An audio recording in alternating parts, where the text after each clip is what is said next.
Thank you for tuning in to this second Q&A video. I'm really happy with all the positive feedback and all the questions that I got from the first video.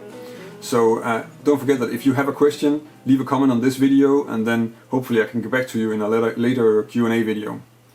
If you are looking through the comments here and you see a question that you have a possible answer or solution to a problem, then please contribute. I've seen it quite a few times that other people chime in with answers, and that's very useful for the one asking the question, and it's also useful for me because then I see how you guys think about it. Maybe you're reading the question a little bit differently than me. So that's interesting for everybody. I've been thinking about doing these Q&A videos as a regular series with episode every week on my channel, but things are kind of still starting up. So for me after the summer holidays, so when everything is going, then I'm not sure I really have the time to do 2 videos every week. But on the other hand, these videos are really fun to do for me. I think they're kind of fun to hear from you guys and interact a bit with you guys. So what do you guys think? Leave a comment and let me know. And let's just get started with the questions. Hi Jens, as a non-jazz guitarist, I'm interested in what goes on inside. What do you focus on when you're playing over a complex set of jazz changes? Do you think in terms of actual chords and key centers, such as E flat 7, A flat major 7, or relative chords like 5 dominant 1 lick at this fret? Or alternatively, do you internalize the harmonies and are able to sing the lines you're thinking of without having to be so locked into the mechanics of what is changing harmonically? Or is there something else going on? This is a question that I get asked really often, like what are you thinking about and do you really think the chords? Do you know all the notes you play? And especially what do you think about when you're playing with something that's really difficult to answer, because I'm not really thinking, I'm actually more listening maybe. I was discussing this with a bass player friend of mine, and he made the analogy that it was like driving a car, which I think is a very good analogy, because when you're driving a car, you're not thinking about like now I have to turn the wheel to go right, or now I have to use my left foot to hit the brake or something like this. Like I even had to think about which foot I actually use for the brake, even though I drive really a lot. And it's the same when you're playing guitar, when you're improvising on a jazz piece. You need to practice it so that it becomes so natural that it's like driving a car or driving a bike. That you don't think about the movements, because then thinking about the chords is actually kind of thinking about the movements. But you're just doing it. You're just taking sort of these decisions that are on a higher level, and you're not really in that way bound by the chords. Of course you're limited by what you can play, but that goes for driving a car as well. You know how sharp a turn you can make, stuff like this.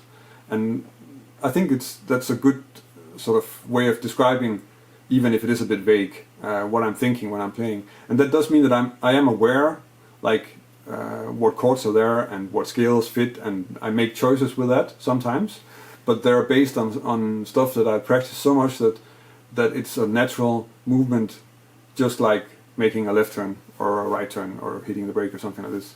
So that's kind of how I think about it. Yeah, it's a bit vague, but it is this thing that you're not really thinking, you're just listening. Like you hear, like Pat Metheny says that if he's really in the zone, he's just listening to himself playing. And I can really relate to that you're just trying out stuff and you're just hearing things that you can play. And partially that's going to be stuff that you're just hearing out of nowhere and stuff that you already know. And then you'll hear that and play it. And then you're just listening to how it sounds. I think I had a gig the other day where a lot of the gig was really like this, that me and the bass player were locking in really well, and we could just sort of take it different places and try things out. And you could just, when I was soloing, I could kind of sit back and listen to what I was playing, and then just listen to what he was doing and interact with him like that. And those are the great moments when you're playing. That's when you don't have to think. And of course, when you practice, you do need to work towards not thinking.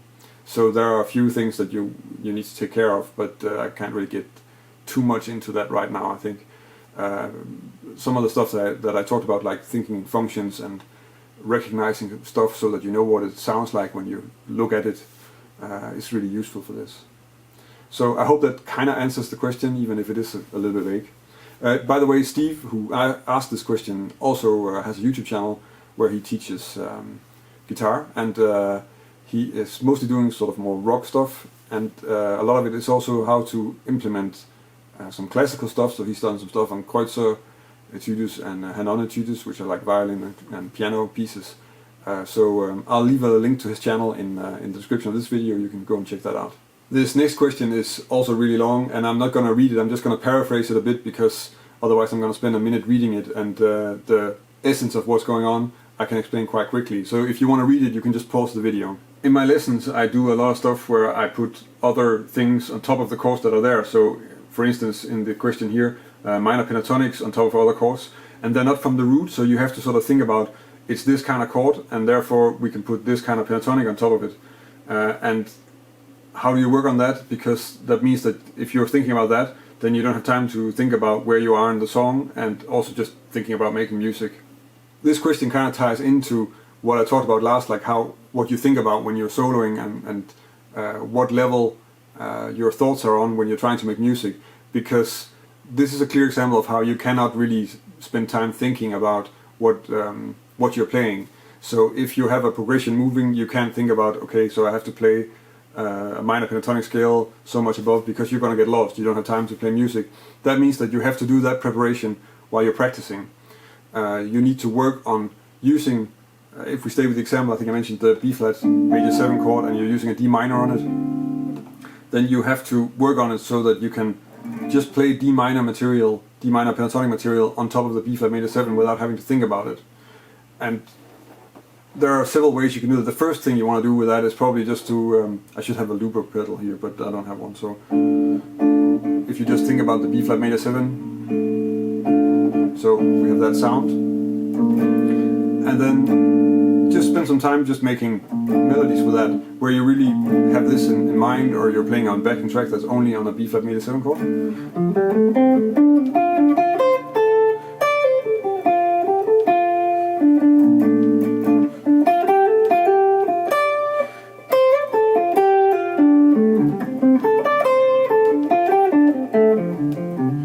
Just mess around with that until that becomes really easy and you don't have to think too much about it.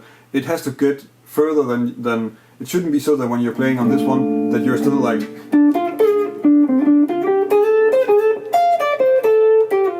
so that it's really still sounding like, I'm overstating it obviously, that it's like D minor and you're still thinking D. You need to get used to really thinking the B flat major 7, and in that way you can train it.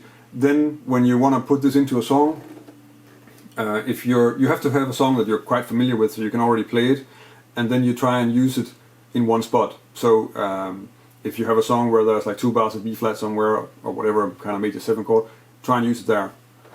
And then for the rest, just play the song like you normally do, and then try and expand on it like that. And you probably need to go a little bit chord by chord in the beginning, but this whole process of sort of getting used to adding material on top of other chords, it's something that you need to learn anyway for playing jazz, because we do it all the time. It's just a standard process, and you will get used to it. It's not that difficult, but you do need to be aware that you take it to another level before you try to use it. Otherwise, it will go just as you described in the example. You just get lost and you can't think about the music, and that's true. And there is this whole period where you're trying to use it in a song, and it kind of sounds mechanical, and it's not very natural, and that's not very nice. But if you hear that when you're practicing, then that's fine. If you hear that when you're actually playing the song on a gig or rehearsing with a band or something, then it's not so nice. That's the kind of stuff you want to do in the practice room. My question is, what is the best approach for choosing passing chords between the chords written in the song?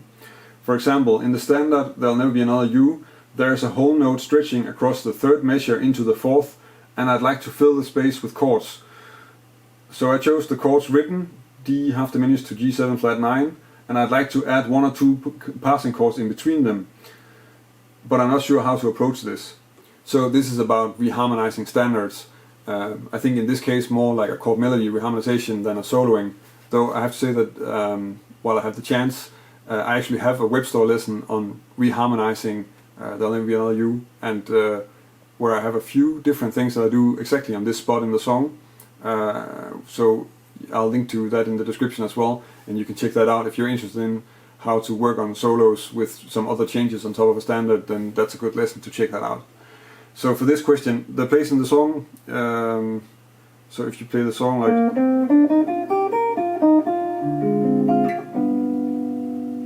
this is the spot. So you have this F in the melody, and then you have D half diminished, and then to G7. And there are many standard ways to sort of reharmonize this.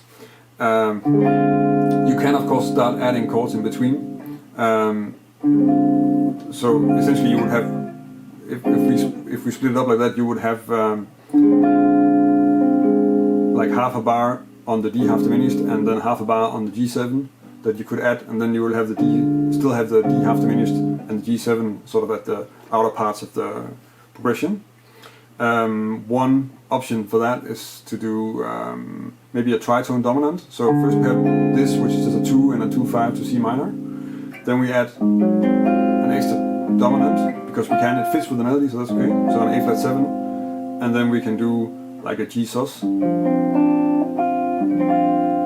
then G7.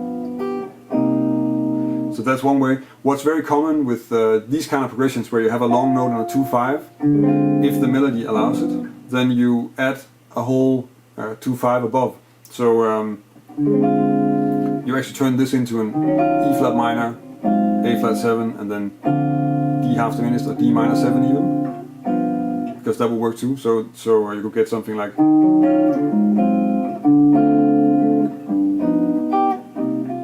So that would be a standard thing to do. I think you'll find that in quite a few arrangements and also just versions of the song recorded. So that technique of adding 2-5, a half step above, is very common if the melody allows it. Then there are several standards where that's likely to happen along in a solo also. So that one, and of course then you can also just start to experiment. I mean, you have an F for 3 chords, and then you just need to play a G7 at the end because you get a G. So you can add whatever you want. I mean,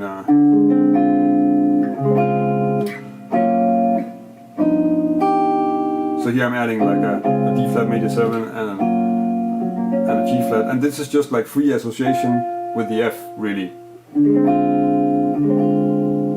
So that could work. Actually, that will work too. So like B flat 7. So then you get a B flat sus sound. It depends. It's also, you have to sort of try whatever is possible and then look at how it sounds in the context. So I think this B flat option is maybe not that nice because the B flat is the dominant in the key. The song is in E flat. But yeah, I do a lot of sort of just trying things out also as well, because sometimes, like, I don't know, I can get a little bit tired of the kind of sound. It's a very sort of predictable kind of movement, and it's a little bit busy, and the lines that you get on it are really like you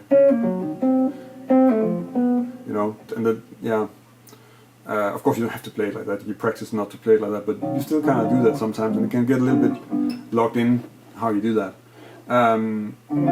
So yeah, for my own personal taste, I would probably try to just look for some other stuff, and then whatever you can come up with, maybe you can fit some chord changes in there, or you know, there are tons of options if you just mess around and see what you like. The major 7s chords or parallel moving minor chords can be really useful for this sometimes, though in this one I'm not sure I can really fit one that works well. But then a bass line can also be useful, I guess. Let's see.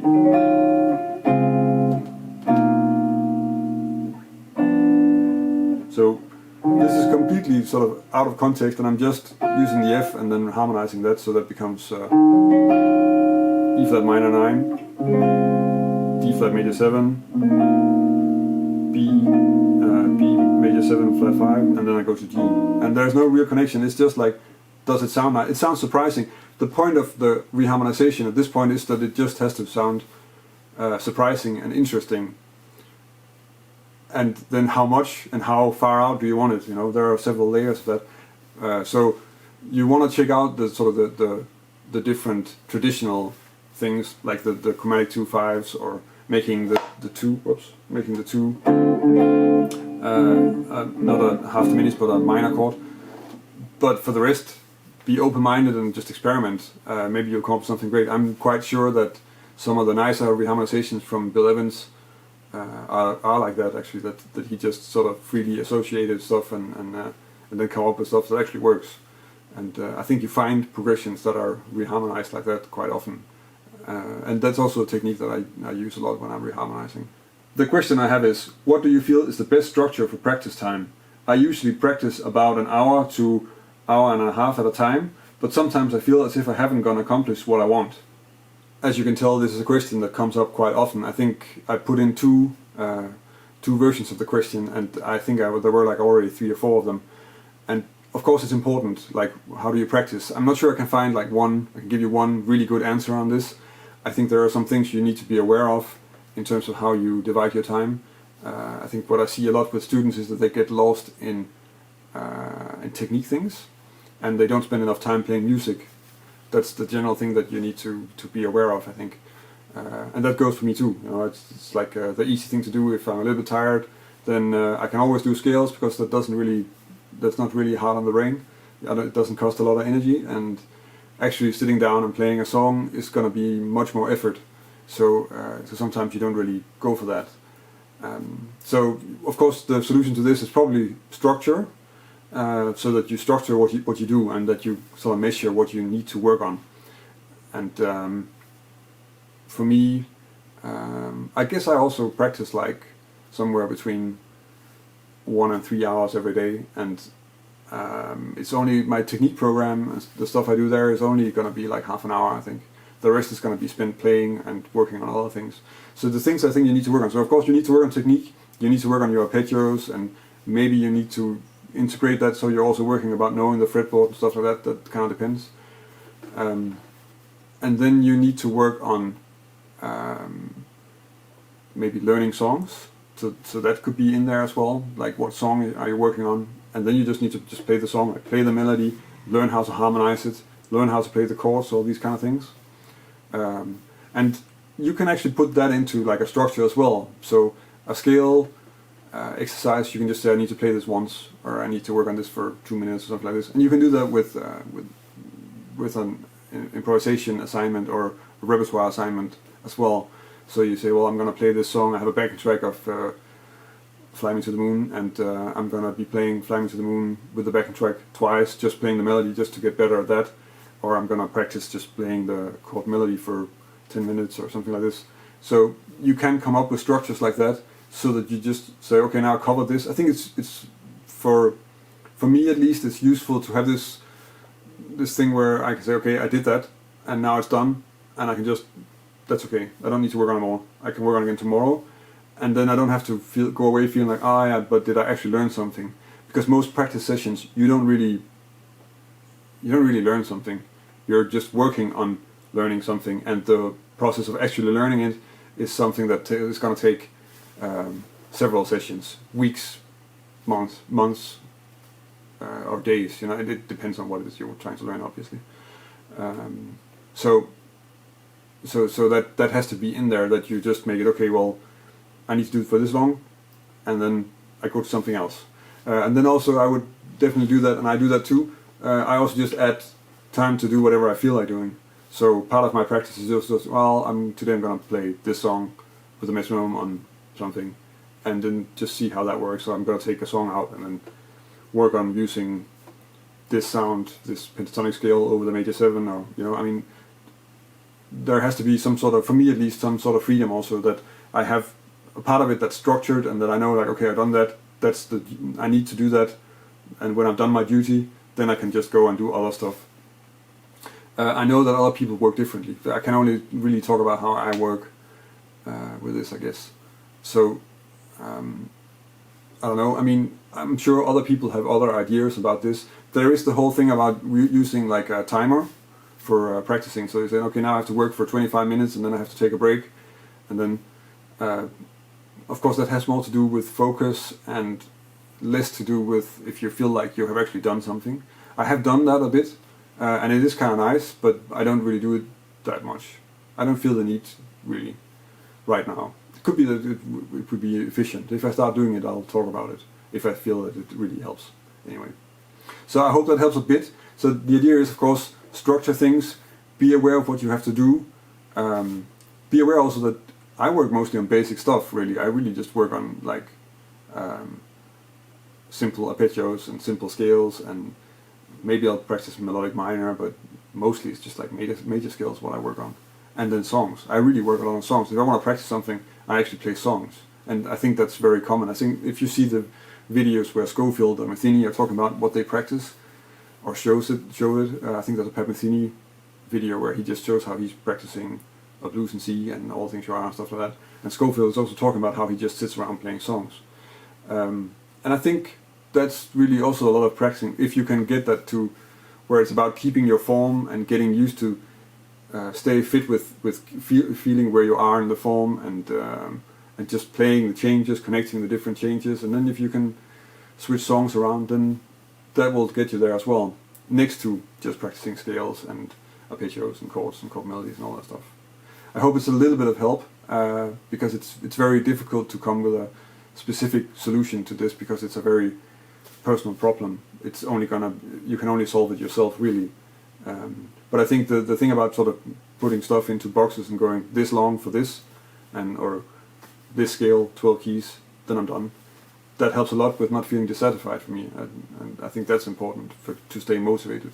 And then also just if you can find stuff where you think, when I do this I'm having fun, because even for me, I play jazz guitar for a living, but I still just need to do stuff that's fun. I'm not going to only practice boring things.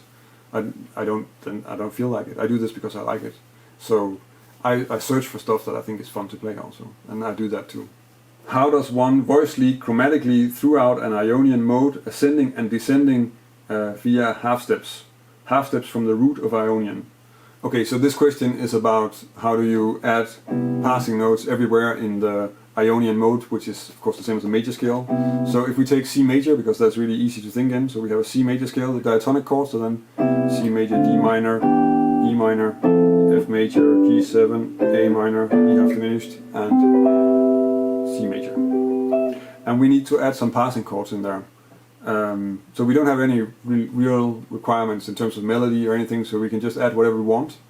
So what I'm going to do now is just I'm going to take some fairly logical ones. This goes actually with the same as with the reharmonization, that sometimes I'll really look for stuff that's not that logical just because I like the sound of it. And of course there are several sort of easy ways to do this. So the first one would be to just think in terms of where are we going, and let's just add some sort of dominant so we get there. So we want to move chromatically, and if you want to move chromatically up to from C to D, then you just add a C sharp diminished, because that's essentially an A7 with a C sharp in the bass, and we can do that most places. So D sharp up to E. You could make it E up to F, and of course F sharp up to G, and then G sharp up to A, and then we get A sharp up to B, and you can again make it actually B diminished up to C. That depends on how strict you are in like if you want to have that repeating note. Depends on how you use it, really. You can always leave it out. Another way is just to say, well, I want to approach it chromatically with the whole chord. So that's also really easy, because we have the C and then we are going to D, so we just add a C sharp, so C sharp minor, and then we get a D sharp or E flat up to E, E major up to F. You get the picture. It's that simple. So that's going up, going down. You kind of want to have the same thing, that you want to start with chords that are sort of moving logically, but one good option for that is of course to use tritone dominants, because they want to resolve like a half step down, so they're sort of the obvious candidate. So we have the C. I'm going to do this thing where I put it to every chord, even though we get some repeating bass notes. It doesn't really matter too much, because you never need sort of to harmonize like this anyway, unless you have a melody. So okay, so C major, we can make a C7 that resolves to a B diminished, B half diminished. Then we take a, well, we can do this voicing actually. B flat 7, A minor, A flat 7, G7, G flat 7, F major 7, and then F7, E minor, E flat 7, D minor, And of course, sometimes you can choose to do other things as well. So I kind of like actually this idea of using sort of the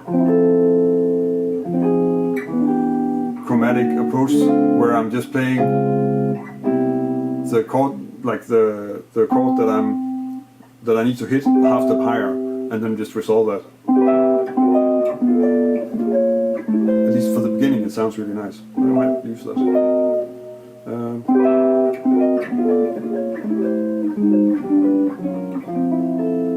And that's, I think it actually sounds more somehow, I don't know, it sounds sort of mysterious in a nice way. I don't know. It's I never played it before, so maybe I'll use that somewhere. I wonder if you'd make a video on how you structure solos as a whole. Also, do you have a conscious approach to creating melody, or do you do it entirely by instinct?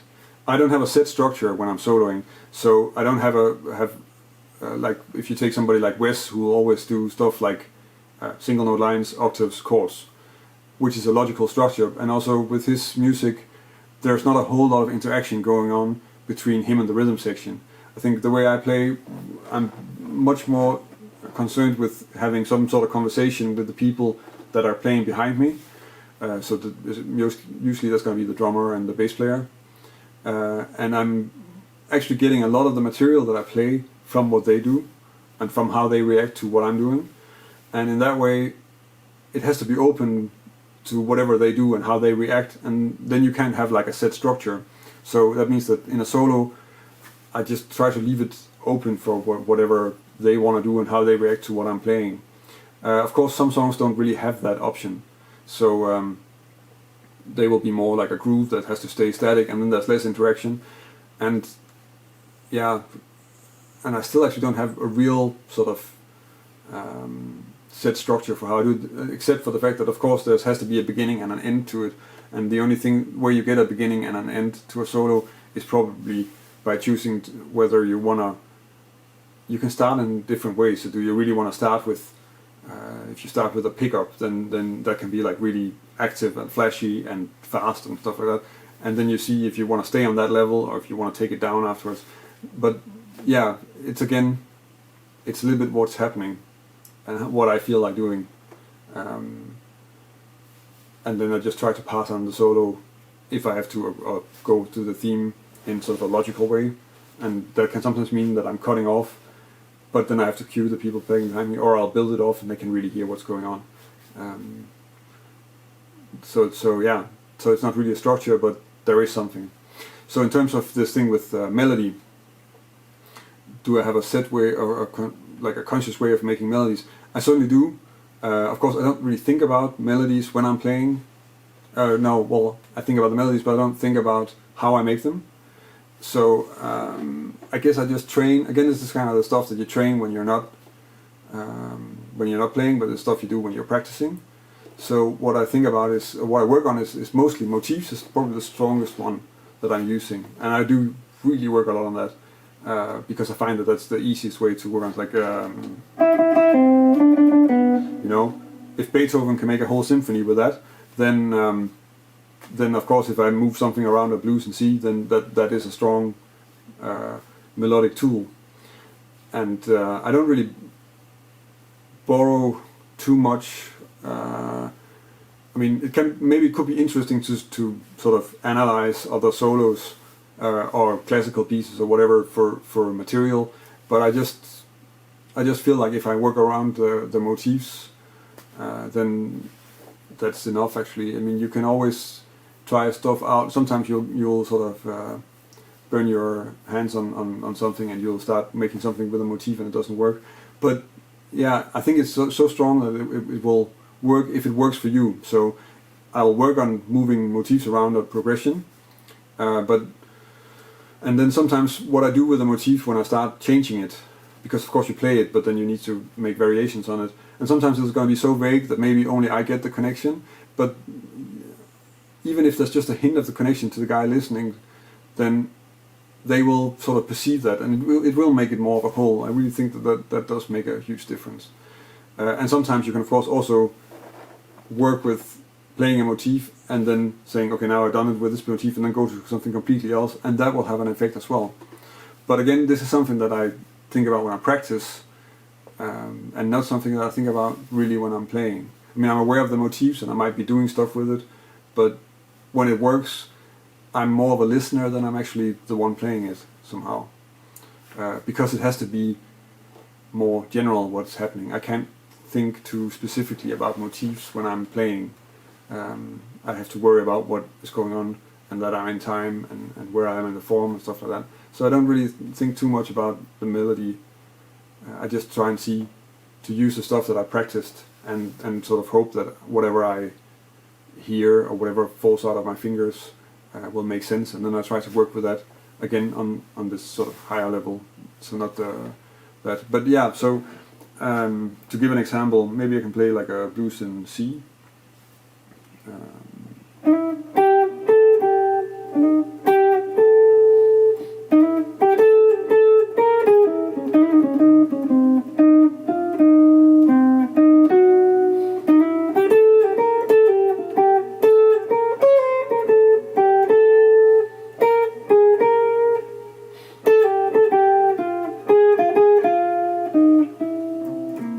So simple motifs, blues is really useful for this actually, I find. Also because there are so many blues themes, this could almost be like a stereotype blues theme on our 50s record. So,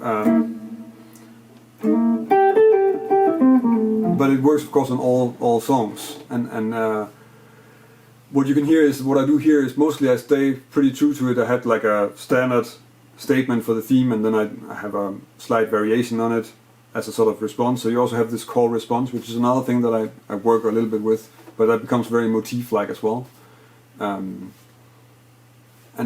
basically that's what I'll work on. And of course there are several levels to this, so now I'm doing it in time.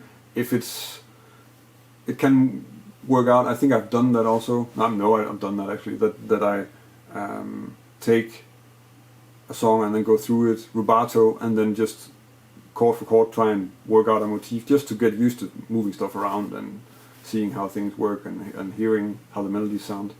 So that's one thing. The other thing I do with this is that I spend quite a bit of time just taking some material and then exploring what I can do with it. So you can take something like triad pairs or a certain kind of voicing or a certain kind of arpeggio or something, and then just try and see how you can fit it into the song and what works. And that's sort of my main source of inspiration for that. I'll take, if I take a structure, probably it's often from hearing it on a record that I'll hear somebody do something, I'm like, oh, that sounds really good, what is it? And I'll just sort of check out that one spot, figure out what that is, and then I'll try and see if I can do something similar with whatever I want to work with, and then sort of somehow find what I perceive as being the essence that is the cool thing about it, and then see if I can put that into my playing somewhere, in some way. So I think I managed to make this video really long as well as the last time. Maybe I will learn eventually to make it a little bit shorter, we'll see. At least I covered a lot of questions, and I hope that you found it useful what I talked about here. If you have any questions that you want me to pick up in a later Q&A video, then as I said, leave a comment. And also if you see something that you think, well, here I can actually tell whoever is asking something useful, then leave a comment on that and try to help people out. That's always useful for both me and for whoever's asking, obviously. If you want to support me in keeping making these videos and my lessons, then you can of course also check out my WebStore, and if you feel like buying something, you can get something in return by supporting me, and that's of course much appreciated. I get actually quite a lot of support already, and I'm very grateful for that because I spend a lot of time making these videos. Another way you can help me out is of course by spreading the word. So if you share one of my lessons or a Q&A video or something else on social media, then I reach more people, which is very useful for me. So that's it for this week. Thank you, and until next time.